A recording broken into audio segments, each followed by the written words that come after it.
అబద్ధం, అక్రమం. మొత్తం ఈ ముగ్గురు నకిలీ వాళ్ళే. వీడు మీ కొడుకు కాదు, వాడు మీ కొడుకు కాదు, ఇది మీ కూతురు కాదు. అయ్యగారి చేతుల్లో తప్పు చేయడానికి ఎక్కడ తప్పులు చేరయ్యా మీరు? ఎవరికో పుట్టి ఈరికి పుట్టారంటూ ఎందుకయ్యా నా ప్రాణం తీస్తున్నారు? అతను మీకేం ద్రోహం చేశానయ్యా నేను? బావగారు, నిన్నటి వరకు ఈ అప్పారావు అతను సెక్రటరీ, ఇతను సెక్రటరీ, ఈమెకు సెక్రటరీ అన్నాడు. ఇప్పుడేమో అతను మీ కొడుకు కాదు, ఇతను మీ కొడుకు కాదు, ఈ మీ కూతురు కాదు అంటున్నాడు. ఏమిటిదంతా? అన్నయ్య, ఏమిటి న్యూసెన్స్? రోడ్డు మీద వాళ్ళని ఇంట్లోకి తీసుకొచ్చి ఎందుకు ఇలా కొంపంతా గోలగోల చేస్తున్నావు? అన్నయ్య, ఈ మాయిదారి సంతా ఆస్తి కోసం మీ బిడ్డలని మిమ్మల్ని నమ్మించి మోసం చేస్తున్నారని ఈ మేనేజర్ మాటల వల్ల మాకిప్పుడే తెలిసింది. వెంటనే వీళ్ళని పోలీసులకు అప్పచెప్తాం. నాకు ఎప్పుడో తెలుసు ఇక్కడేదో గూడు పుటాని జరుగుతుంది అని. ఈ మోసగాళ్ళు మీ సంతానం అని ఇంట్లో ఉంచుకున్న సంగతి ఊళ్ళో వాళ్ళకి తెలిస్తే మా గౌరవం ఏం కావాలి? మీకంటూ ఒక గౌరవం వచ్చిందా? నా గౌరవంతోనే కదరా మీరందరూ బ్రతుకుతున్నారు. పని పాట లేకుండా ఇంట్లో పడి పందికొక్కులా తింటున్నారు.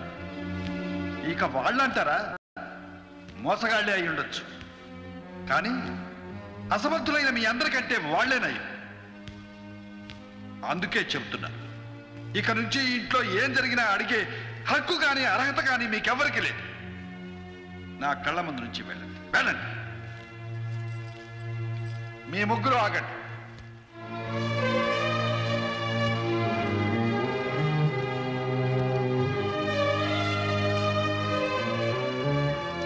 మీ ముగ్గురు నన్ను నా ఆస్తిని దోచుకోవడానికి వచ్చిన మోసగాళ్ళని మాత్రమే ఈ నిమిషం వరకు అనుకున్నాను. కానీ ఇప్పుడు నాకు నా భార్యకు మాత్రమే తెలిసిన ఒక అపురూపమైన అనుబంధాన్ని తెలిపే పాటని మీ ముగ్గురు పాడారు. అంటే మీలో ఎవరో ఒకరు నా బిడ్డై ఉండాలి. మిగతా ఇద్దరు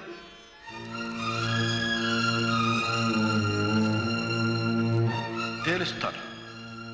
అది తేల్చే వరకు మీరెవ్వరూ ఇక్కడి నుంచి కదలడానికి వీల్లేదు.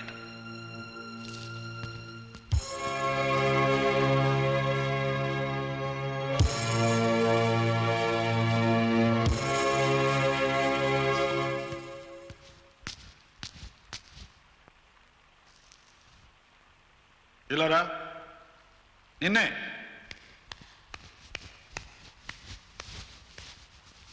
రంగనా, అయ్యా, కత్తి తీసుకురా.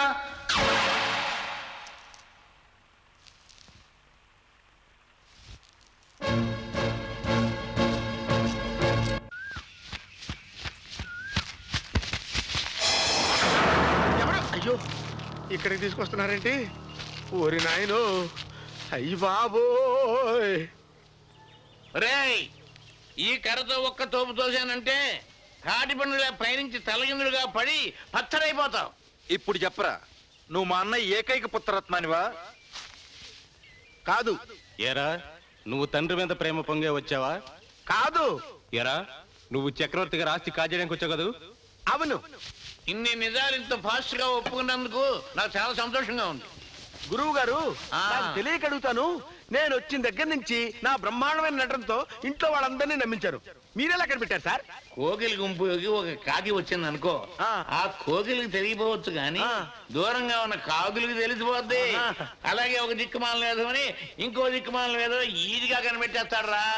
ఆహా, తమరు అంత రేంజ్ లో వెదవలు కాబట్టే నన్ను కనిపెట్టగలిగారు. గురుగారు, ఇప్పుడు నేనేం చేయాలి? చక్రవర్తిని చంపాలి. చంపాలా? మనిషి అన్నాక చావు తప్పదు అని భగవద్గీతలో చెప్పారు నాయన. కాకపోతే చక్రవర్తికి కాస్త ముందుగా ఏర్పాటు చేశాం. వాడు చచ్చాక ఆ ముగ్గురులోనూ నువ్వే చక్రవర్తి కొడుకు అని మేమంతా చెబుతాం. చట్టం ముందు, పోలీసుల ముందు మా ఓట్లన్నీ నీకే వేస్తాం. ప్రజాస్వామ్యంలో ఎక్కువ మంది వెధవలు ఎవరిని మంత్రి అంటే వాడే అవుతున్నాడు. అదే స్కీములో నిన్ను కూడా సెటప్ చేస్తాం. ఆ తర్వాత ఆస్తిని మనమంతా ఒక పద్ధతిలో సెటప్ చేసుకుందాం. ఇదంతా మా మామగారి ఐడియా. ఆహా, నీచ నికృష్ట దరిద్ర దుష్ట మహానుభావా, నీ పాపిష్ట ఐడియాకి ఇవే నా జోహార్లు. ఇప్పుడు నన్ను ఏం చేయమంటారు? మీరేం చేయమంటారు చేస్తా. రంగరంగ, ఏమిటే పథకం పథకం అంటూ పుండు సెలిపినట్టు సెలుపుతున్నావు? ఏమిటా పథకం? మా అన్నయ్య ఆస్తి మనకు రావటానికి నేను ఒక గొప్ప పథకం వేశానండి. ఇప్పుడు ఇంట్లోకి తన బిడ్డలంటూ ముగ్గురు చేరారు కదా. అవును, వాళ్లలో ఎవరాయన బిడ్డ అయితే ఆస్తి వాళ్ళ జంతుంది. అబ్బా, అది కాదండి. ఆ ముగ్గురులో ఆఖరివాడు తోక తెగిన కోతిలా ఉన్నాడు. కాబట్టి మా అన్నయ్య ఎట్టి పరిస్థితుల్లోనూ వాడిని కొడుగ్గా ఒప్పుకోడు. రెండోది ఆడపిల్ల, దాని సంగతి వదిలేయండి. మొదటి వచ్చాడే రాజా, చక్కగా సినిమా హీరోలాగా కళకళకళ ఆడుతున్నాడు కదండి. అయితే నన్ను ఏం చేయమంటావే? మన అమ్మాయి రాజా ప్రేమించుకునేటట్టు చేసి ఆ తర్వాత అతనే నీ కొడుకుని అన్నయ్యని నమ్మించేసామనుకోండి, ఆస్తంతా రాజదవుతుంది. రాజాకి మన అమ్మాయికి పెళ్లి చేసేస్తే ఆస్తి కోసం చూస్తున్న మా చిన్నన్నయ్య రోగం బాగా కుదురుతుంది. నీ ప్లాన్ బాగానే ఉందే, అయితే ఇప్పుడు నన్ను ఏం చేయమంటావు? మీరు చేయటం కాదు, ఇప్పుడు చెయ్యాల్సిందంతా మన అమ్మాయి.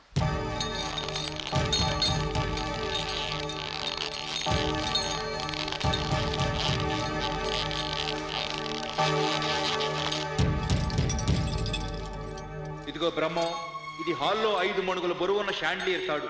నువ్వు ఏదో వంకతో మా అన్నయ్య నా షాండ్లియర్ కింద నిలబడేటట్టు చేయాలి. అదెలా కుదురుతుందండి? ఆయన ఏమన్నా పెంపుడు పిల్ల? పళ్ళెంలో పాలు పోసి రమ్మంటే రావడానికి? అంత తేలికైతే మేమే చేసుకుంటాం కదా. నువ్వేం చేస్తావు మా తెలవదు. సరిగ్గా 10 గంటలకు మా అన్నయ్య నా షాండ్లియర్ కింద నిలబెట్టు. ఆ తర్వాత 6 నిమిషంలో ఈ తాడు నేను కోసేస్తాను. చాండీ వెళ్ళి చక్రవర్తి నెత్తి మీద పడుతుంది, చచ్చి ఊరుకుంటాడు. ఎలా ఉంది ఐడియా? ఏమిటి?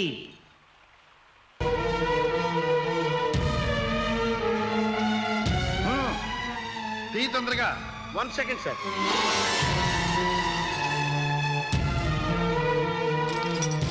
ఏమిటలా పైకి చూస్తావు? కెమెరాలోకి చూస్తే